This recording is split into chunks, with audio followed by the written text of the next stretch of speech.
بسم اللہ الرحمن الرحیم، السلام علیکم، میں ہوں مصطفیٰ عمیر اور آپ دیکھ رہے ہیں ہمارا آفیشیل یوٹیوب چینل۔ ناظرین، دنیا اس وقت جہاں پہنچ چکی ہے، فریڈم آف ایکسپریشن کا دنیا میں بول بالا ہے۔ یورپ کے تمام ممالک جو ہیں وہ آزادی رائے کی کھلی اجازت دیتے ہیں۔ صرف ایک ملک پاکستان جو ہے، اس میں بہت سارے ایسے عنوانات ہیں جن پر بولا جائے تو فوری طور پر یا تو وہ بولنے والا پلیٹ فارم غائب ہو جاتا ہے یا وہ بندہ غائب ہو جاتا ہے۔ اب بات کی جائے موجودہ دور میں سیاسی پارٹیوں کی، تو ایک طرف پاکستان تحریک انصاف جیسی پارٹی، ان کے لیڈر 1 سال سے زیادہ ہو گیا جیل میں ہیں، لیکن اس کے باوجود وہ سوشل میڈیا پلیٹ فارمز پر لیڈ کر رہے ہیں۔ دوسری طرف ایک بڑی جماعت جو تیسری بڑی جماعت بن کے پورے ملک میں سامنے آئی، پاکستان تحریک لبیک، تو ان کی بات کی جائے تو جیسے ہی فیس بک پر یا ایون ٹک ٹاک پر ان کا کوئی بھی چھوٹا سے چھوٹا کلپ اور ایک سنگل فوٹو ڈالی جائے، فوری کمیونٹی گائیڈ لائن کی خلاف ورزی آ جاتی ہے۔ کیا اس جماعت کو یہ حق حاصل نہیں کہ یہ اپنے اس جمہوری حق کو استعمال کرتے ہوئے ان پلیٹ فارمز کو کھل کے یوز کر سکے؟ اس پر ہمارے ساتھ اظہار خیال کرنے کے لیے پاکستان کی صحافت میں ایک بڑا نام، نوجوان صحافی، دبنگ کیریئر کے مالک اسامہ زاہد بھائی موجود ہیں۔ سب سے پہلے اسامہ صاحب بہت شکریہ، آپ نے اپنا قیمتی وقت دیا۔ اسامہ بھائی، میں آپ سے پوچھوں گا کہ پاکستان تحریک لبیک کیا وجہ ہے کہ اتنی بڑی جماعت ہونے کے باوجود خان صاحب اندر سے بیٹھ کے لیڈ کر سکتے ہیں تحریک انصاف کو؟ تحریک لبیک پاکستان کا ایسا کیا قصور ہے کہ سوشل میڈیا پلیٹ فارمز پر ان پر پابندی عائد ہے؟ آپ کیا کہیں گے؟ بسم اللہ الرحمن الرحیم۔ مصطفیٰ، بہت شکریہ آپ نے اپنے یوٹیوب چینل کے لیے مجھے لیا۔ یہ بہت بڑی ناانصافی ہے جو سب سے پہلے میں بات کروں کہ ایک تیسری بڑی جماعت پاکستان کی، اس کا کنٹینٹ جو ہے وہ اگر فیس بک پہ آتا ہے، اس کے لیڈر کی تصویر آتی ہے، ان کے قائد کی، ٹویٹر پہ آتی ہے، تو اکاؤنٹس نہ صرف بین کر دیے جاتے ہیں بلکہ دوبارہ اسی ای میل سے دوبارہ اکاؤنٹ نہیں بنتا، وہ آپ بناتے ہیں تو سسپینڈ کر دیا جاتا ہے۔ تو اس طرح کے درجنوں واقعات نہیں سینکڑوں واقعات ہیں، اور بڑے بڑے اکاؤنٹس جو ہیں، بلکہ سعد حسین رضوی صاحب کا اپنا ٹویٹر اکاؤنٹ جس میں 70 کے سے زیادہ فین فالوئنگ تھی وہ اڑا دیا گیا۔ اس کے علاوہ ان کے یوٹیوب چینل جو ہیں وہ بیشتر وہ چینلز اڑا دیے گئے۔ واٹس ایپ چینل میں حیران ہوں کہ واٹس ایپ چینل ان کا اڑا دیا گیا۔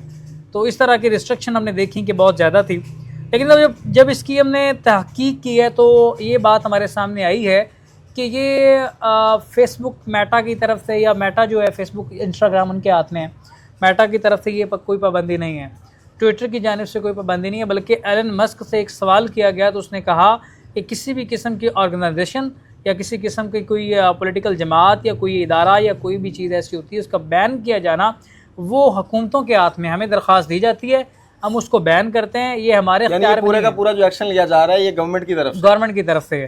ایلن مسک نے کہہ رہا ہے کہ ہمیں ریاستی سطح پہ درخواست آتی ہے تو ہم اس کو بین کرتے ہیں۔ اچھا، آپ کیا سمجھتے ہیں کہ ایک طرف تحریک انصاف پر اتنا بڑا کریک ڈاؤن کہ ان کے لیڈر کو سال سے اوپر ہو گیا وہ جیل میں، ان کا وہ پلیٹ فارم بند نہیں کیا جاتا، پاکستان تحریک لبیک پاکستان سے ایک ایسا بڑا کیا خطرہ ہے کہ ان کو بین کیا جا رہا ہے بار بار؟ اس کی وجہ ہے تحریک انصاف آج نہیں تو کل دوبارہ اقتدار میں آ جائے گی، آج ان کا بین ہوا کل ان کا اٹھا کے بین کر دیں گے، اس لیے یہ پنگا ان کے ساتھ لینا نہیں چاہتے۔ اور دوسری چیز ہے کہ عمران خان کا انٹرنیشنل سطح پہ ایک نام ڈیولپ ہے، اس لیے جو بیرونی طاقتیں ہیں وہ بڑے اچھے سے کیا سمجھتے ہیں پاکستان تحریک لبیک نے بھی تو اس دفعہ ووٹ تو کمال کر دیا، ووٹ بہت زیادہ لیا، تو وہ کیا سمجھتے ہیں ان کو آنے والے وقت میں بھی اگر ووٹ ڈیفینیٹلی ان کا دن بدن اور بڑھ رہا ہے، وقت بدلتا ہے، نہیں آئیں گے؟ اب یہ مایوسی تو نہیں ہم کہہ سکتے کہ تحریک لبیک بالکل اقتدار میں نہیں آ سکتی، اس طرح کا انہونی جو ہے وہ کچھ بھی ہو جاتا ہوتا ہے۔ انہونی سے ہٹ کے میں بات جمہوری طور پاکستان پہ کی جمہوریت میں ایک انہونی ہے نا، عام آدمی سمجھتا ہے کہ تحریک لبیک کبھی اقتدار میں نہیں آ سکتی، میں عام آدمی کے مائنڈ سے بات کر سکتا ہوں۔ میرے لیے تو یہ ہے کہ پاکستان کی تیسری بڑی سیاسی جماعت ہے، کم سے کم اگر حکومت میں نہیں آتی تو اپوزیشن میں اس کی جگہ بنتی ہے۔ دوسری بات یہ ہے کہ جو بیرونی طاقتیں وہ تحریک لبیک کو کبھی بھی ایکسیپٹ نہیں کر پا رہی، یہ ایک مذہبی سیاسی جماعت ہے تو دوسری ہضم ہو جاتی ہیں، لیکن یہ جماعت جو خالصتاً جو اس کا کاز ختم نبوت کے لیے، تو بہت مشکل ہے کہ بیرونی طاقتیں اس کو ایکسیپٹ کریں۔ لیکن ایک بات جو اہم ہے، قدرت کے قانون میں یہ چیز جو ہے وہ الگ ہے، دنیا کے قانون میں الگ ہے۔ ایک گھڑی کی سوئی وہی دن کے 12 بھی بجاتی ہے، رات کے 12 بھی بجاتی ہے۔ اگر برا وقت ہے تحریک لبیک پہ، انہیں سیاست کے اندر انہیں ایکسیپٹ نہیں کیا جاتا، ریاست کے اندر ایکسیپٹ نہیں کیا جاتا، انٹرنیشنل لا بھی ایکسیپٹ نہیں کرتی، تو یہ کوئی بات نہیں کہ یہ سدا ایسے ہی رہے گا، چیزیں بدلتی۔ اس سے بڑی ناانصافی کیا ہو سکتی ہے کہ ایک چینل کو اگر ایک پارٹی کو انٹرنیشنل میڈیا جو ہے وہ کوریج نہیں دیتا تو سوشل میڈیا پر وہ اپنا لوہا منواتی ہے۔ ان کو آپ کو پتہ ہے کوریج انٹرنیشنل میڈیا پہ بھی نہیں ملتی اور اوپر سے ان کے ساتھ ظلم سوشل میڈیا والا بھی. اس سے بڑی ناانصافی کیا ہو سکتی ہے؟ اپنے بھی مخالف بیگانے بھی مخالف. مسئلہ یہ ہے کہ انڈیا والے بھی استاد حسین رضوی کی فوٹو لگاتے ہیں تو خلاف پروپیگنڈا کر رہے ہوتے ہیں. ادھر بھی وہ آتنکوادی اور پتہ نہیں کیا, اپنے جو ہیں وہ بھی آتنکوادی. اور جو ہے اب مجھے یہ بتائیں کہ کم از کم ایک اندازہ ہی ہے, پاکستان کی اگر تیسری بڑی سیاسی جماعت ہے وہ 3.5 کروڑ 4 کروڑ عوام تو پیچھے سال رضوی کی ہوگی نا. اب آپ اس 3.5 4 کروڑ عوام کو آتنکوادی ڈکلیئر کر دیں, آپ کہیں کہ یہ سارے دہشت گرد ہیں, تو آپ بتائیں کہ آپ کتنی بڑی عوام کو ایک عوامی لوپ کو آپ جو ہے وہ دہشت گرد کنسیڈر کر رہے ہیں, تو آپ نفرتیں پیدا کر رہے ہیں. میں سمجھتا ہوں کہ اگر تمام جماعتیں ٹیبل پہ بٹھائی جاتی ہیں تو تحریک لبیک کو بٹھانا چاہیے. جو ان کے سیاسی حقوق ہیں, بنیادی حقوق ہیں, بھی پولیٹیکل پارٹیوں نے دینے چاہیے. اور کسی بھی سیاسی جماعت کے, میں سمجھتا ہوں کہ کسی بھی سیاسی جماعت کے جو اس طرح کے سیاسی حقوق ہیں, بنیادی حقوق ہیں, ان کو سلب نہیں کیا جانا چاہیے. چادر چار دیواری کا تقدس پامال آج تحریک انصاف پر ہوتا ہے, بہت برا لگ رہا ہے, ہم اس چیز کا کنڈیم کرتے ہیں.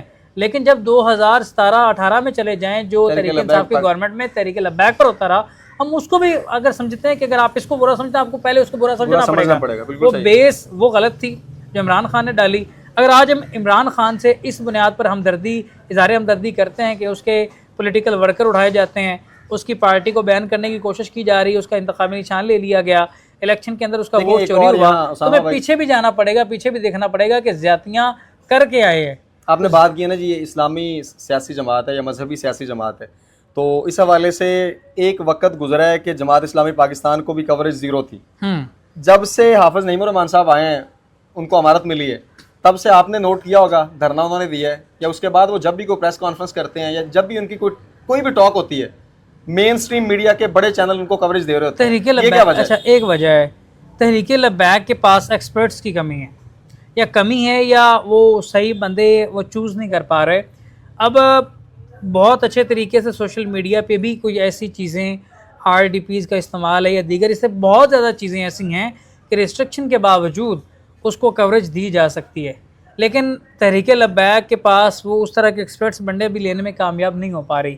اب یوٹیوب پہ تحریک لبیک کو کافی حد تک چھوٹ ہے, یوٹیوب کو استعمال, ٹویٹر پہ کافی حد تک چھوٹ ہے, اس کو یوٹیلائز کیا جا سکتا ہے. پہلے سے ریسٹرکشن کم ہوئی ہیں لیکن ایسے طریقہ کار موجود ہیں کہ ان پر بھی کسی نہ کسی طریقہ سے بیانیہ پہنچانا ہے نا. مین چیز ہے آپ نے بیانیہ پہنچانا ہے. میں نے سوال اسامہ بھائی یہ کیا ہے کہ مین سٹریم میڈیا پہ جماعت اسلامی کو کوریج مل رہی ہے, مین سٹریم پہ مل سکتی ہے, ان کو کیوں نہیں مل رہی؟ مین سٹریم پہ اصل وجہ یہ ہے کہ تحریک لبیک کہتی ہے جی ہم پیسہ نہیں لگا سکتے. اب مجھے یہ بتائیں کہ بغیر اشتہارات کے کوئی چینل آپ کو کوریج دیتا ہے, آپ فنڈ نہ دیں, رشوت نہ دیں, ان کی جیبوں میں لفافے نہ ڈالیں, یہ کون کہہ رہا ہے؟ نہ یہ روایت ہونی چاہیے, نہ پڑھنی چاہیے, نہ ہم اس کے حق میں ہیں اور نہ ہی ہونا. لیکن کم سے کم بھی یہ پولیٹیکل پارٹی اپنے ایڈورٹائز اشتہارات تو دے سکتے ہیں.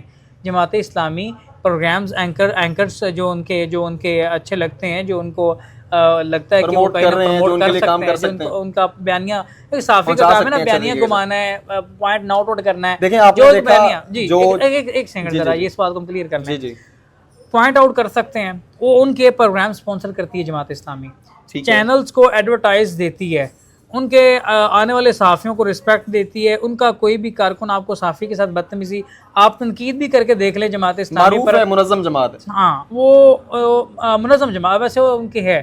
اب وہ ان کے آپ تنقید بھی کر رہے ہیں نا, تو ان کا ورکر گالی نہیں دے گا. بالکل صحیح. وہ آپ کو دلائل کے ساتھ بات کرے گا, آپ سے اختلاف کرے گا, اور آپ کو جو ہے نا وہ نوٹ آؤٹ کر کے آپ کی غلطی آپ سے منوائے گا.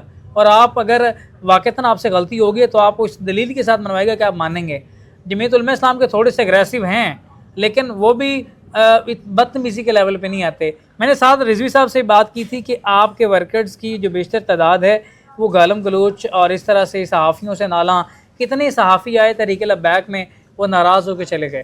تحریک لبیک کے ورکرز انہیں ڈسہارٹ کر دیتے ہیں. مسئلہ یہ کہ کوئی صحافی دکھانے کو تیار نہیں ہے, جو مشکل حالات میں دکھا رہے ہوتے ہیں. تو اس پہ تربیت کے اعتبار سے سعد بھائی نے کیا آپ کو جواب دیا؟ ایک بات ہمیشہ یاد رکھنی چاہیے ورکرز کے لیے کہ صحافی آپ کی جماعت کا کارکن نہیں ہے, وہ آپ کا باؤنڈر نہیں ہے, آپ سے لفافے نہیں لے رہا, آپ سے فنڈ نہیں لے رہا, نہ آپ نے دینا ہے نہ اس نے لینا ہے. بات یہ ہے کہ وہ اپنا اصولی صحافت کے طور پہ, جیسے میں اصولی صحافت کر رہا ہوں, میں کہتا ہوں کہ جہاں تحریک انصاف کی میں بات کر رہا ہوں, مولانا فضل الرحمان کی بات کر رہا ہوں, تو ایک بڑی سیاسی پارٹی کی میں بات کیوں نہ کروں, میں نے اس کا بیانیہ بھی پورٹ آؤٹ کرنا ہے, تو ہم وہ کرتے ہیں. لیکن ہمیں تو مسئلہ نہیں ہے, ہمارے تو ذاتی ریلیشنز بھی ہیں ان کے ساتھ بھائیوں جیسے. لیکن جو نیا آنے والا صحافی ہے اگر وہ تنقید بھی کرے گا, ہم یہ نہیں کہ آپ کے اچھے کام کو بھی کہیں برے کام کو بھی کہیں, کیا بات ہے, ایسی بات نہیں. ورکر نہیں ہے, ورکر تو برے کام کو ہی ڈیفینڈ کرتا ہے کسی بھی سیاسی جماعت کا ہو. ہم نے تنقید کرنی ہے, آپ نے دلائل سے اس کا جواب دینا ہے. سوال کرنا ہم حق ہے, آئینی اور جمہوری قانونی حق ہے, تو آئینی طور پہ ہم سخت سوال کرتے ہیں. صحافی سخت سوالات سے جانا جاتا ہے, تنقیدی سوالات سے جانا جاتا ہے, اس کی پہچان ہوتی ہے. تو ہم تمام پولیٹیکل لیڈر سے تنقیدی سوال کرتے ہیں, ہم ان سے کے ساتھ اکٹھے بیٹھ کے کھانا کھاتے ہیں. اس کے پہلے انٹرویو انتہائی سخت ہو چکا ہوتا ہے, وہ ان کو پتہ ہے وہ جمہوری اور سیاسی لیڈر ہوتے ہیں, لیڈر کا دماغ اس سے وسیع ہوتا ہے, وہ ایکسیپٹ کرتا ہے. لیکن ورکر آ کے بدتمیزی کرتا ہے, اس کا نقصان پارٹی کو ہوتا ہے. ورکر کے ساتھ جو صحافی کے ریلیشن ہوتا ہے وہ ڈسارڈ کر دیتے ہیں, پھر صحافی چلے جاتے ہیں. کئی درجنوں صحافی طریقے لبیک نے اس وجہ سے کھو دیے ایک نان پولیٹیکل رویہ اپنا کے. تو اب جو اس میں بہتری آ رہی ہے, اب بڑے پڑھے لکھے سوشل میڈیا پہ طریقے لبیک کے ورکرز ہیں, دلائل کے ساتھ بات کرتے ہیں, تمیز کے دائرے میں بات کرتے ہیں, انہیں پتہ ہے کہ ہمیں ان کی ضرورت ہے, انہیں ہماری ضرورت نہیں ہے. صحافی کو کسی پولیٹیکل جماعت کی ضرورت نہیں ہے نا, اس کا اپنا کیریئر ہوتا ہے, اس کا اپنا کیریئر ہے, وہ بات کرے گا, کسی اور کی بات کر لے گا, وہ کرنٹ ایشوز ہیں, خبریں بہت زیادہ ہیں, وہ اس کو پیسوں کے لالچ نہیں ہے, لاکھوں میں تنخواہیں ادارے دے رہے ہیں. تو سیاسی پارٹیوں کو ایسی بلکہ خاص کر طریقے لبیک کو ضرورت ہے کہ کوئی صحافی ان کی بات پہنچا رہا ہے. اگر ان کو سیو کر لیں گے نا, اگر صحافی بیانیہ پہنچاتا ہے تو مین اسٹریم میڈیا کے رستے وار ہو سکتے ہیں. صحافیوں کے ساتھ, اداروں کے ساتھ ایک بے تکا رویہ رکھ کے بھی کافی نقصان ہوا. اور ایک میڈیا کی بھی ایک ہے کہ میڈیا بھی ان کو پریفر نہیں کرتا. وہ اگر یہ شیر ہیں تو وہ سوا شیر بن کے بیٹھے ہوئے ہیں. دونوں طرف سے بڑی دوریاں ہیں, دونوں دوریوں کو کم کرنے کے لیے چاہیے تاکہ ان کو ان کا جمہوری حق مل سکے. یہ جمہوری حق. اچھا دیکھیں, میں گزارش یہ کرنے لگا تھا کہ جو آپ نے دیکھا کراچی کے اندر جماعت اسلامی کی صورتحال تھی, حافظ نعیم الرحمان صاحب امیر بنے, انہوں نے جماعت اسلامی کو جس طرح سے ابھارا, ایڈورٹائزمنٹ انہوں نے کی, مختلف بڑے چینلز کو بڑے بڑے ایڈورٹائزمنٹ کے لیے اشتہارات دیے, وہ جس طرح سے ابھر کے سامنے آئے, میئرشپ تک پہنچے. اس کے بعد پاکستان کی امارت کی بات ہوئی تو وہ ایک اچھے امیدوار بن کے سامنے آئے اور وہ بن گئے. اب کراچی میں جماعت اسلامی کا ویو جو اچھا بنا, سب جانتے ہیں کہ وہ کس وجہ سے بنا. اب اگر ملکی سطح پہ ایک اچھا پازیٹیو امپریشن جا رہا ہے, کس وجہ سے جا رہا ہے, آپ کیا سمجھتے ہیں اس میں طریقہ لبیک پاکستان کے لیے آپ کا کیا مشورہ ہوگا, کیا سجیشن ہوگی جس سے طریقہ لبیک پاکستان اپنے سوشل میڈیا پلیٹ فارمز کو مزید مؤثر طریقے سے استعمال میں لا سکتی ہے؟ اس کے لیے میں پہلے بات کر چکا ہوں کہ ایکسپرٹس ہیں, میری کچھ ایکسپرٹ سے بات ہوئی اس حوالے سے. میں جو ہماری ٹیم دیکھ رہی ہے سوشل میڈیا کو بڑے محتاط انداز سے, ٹویٹر پہ بھی آپ دیکھتے ہیں کہ میں ان کا کہیں نہ کہیں بیانیہ ڈسکس کرتا ہوں نام لے کے, واٹس ایپ پہ بھی, یوٹیوب پہ بھی, فیس بک پہ بھی کوئی ریسٹرکشن نہیں ہے. آیا کے ساتھ رضوی صاحب کی تصویریں میرے فیس بک پہ موجود ہیں, کوئی ریسٹرکشن نہیں آئی. اس کا ایک طریقہ کار ہے, اس کا ایک میکانزم ہے. اگر ایکسپرٹس کی رائے سے اس کو کام کیا جائے, کچھ ایسے رستے ہیں جن کا یوٹیلائز کر کے سوشل میڈیا پہ پراپر طور پہ کوریج نہ صرف لی جا سکتی ہے بلکہ بیانیے کو بھی پھیلایا جا سکتا ہے. اس کے لیے کچھ ایکسپرٹس ہوتے ہیں, لیکن جب طریقے لبیک جو ان ایکسپرٹس سے تک رسائی حاصل کر لیتی ہے تو اس میں بڑی کامیابی ہے. ہم ذاتی طور پہ تو نہیں جا کے کہیں گے آپ یہ ایکسپرٹ لے لیں, یا وہ پارٹی ترجمان تو نہیں ہے, ان کے ورکرز تو نہیں ہیں, لیکن ایک سوشل میڈیا کے حوالے سے رائے کہ ایسے رستے ہیں بہرحال کہ جس کی وجہ سے سوشل میڈیا کو بہتر بنایا جا سکتا ہے. اسامہ صاحب بہت شکریہ, آپ نے اپنا قیمتی وقت دیا.